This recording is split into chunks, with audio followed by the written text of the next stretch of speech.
আর হাতে মাত্র কয়েক ঘন্টা বাকি। রাত পোহালেই সারা রাজ্যে পালিত হবে বড়দিন। তবে ইতিমধ্যেই বড়দিনকে সামনে রেখে উৎসব শুরু হয়ে গিয়েছে কল্লোলিনী কলকাতা শহরে।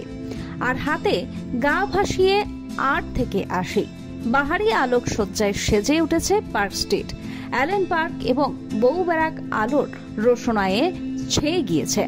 আজ থেকে যান নিয়ন্ত্রণ করা হচ্ছে নানা রাস্তায়। বড়দিনে চৌরঙ্গি রোড থেকে হয়ে পার্ক স্ট্রিট সহ মিল্টন স্ট্রিট পুরোপুরি বন্ধ থাকবে। উৎসবের দিনে পার্ক স্ট্রিট সহ দৃষ্টব্য ব্যবস্থাগুলিতে থাকছে পুলিশের কড়া নজরদারি। বড়দিন উপলক্ষে শহর জুড়েই প্রায় 3000 পুলিশ কর্মী মোতায়েন থাকবে। কলকাতায় বাড়তি নিরাপত্তার ব্যবস্থাও করা হয়েছে। আজ সন্ধ্যে থেকেই শুধুমাত্র পার্ক স্ট্রিটের জন্য 1500 পুলিশ মোতায়েন করা হবে। ড্রোনের মাধ্যমে পার্ক স্ট্রিটে বিশেষ নজর চালাবে কলকাতা পুলিশ। এছাড়াও বিশেষ করে মহিলাদের নিরাপত্তার জন্য কলকাতা পুলিশের উইনবার্ডস বাহিনী মোতায়েন থাকবে। কলকাতা জুড়ে 200-ও বেশি পুলিশি পিকেট থাকবে।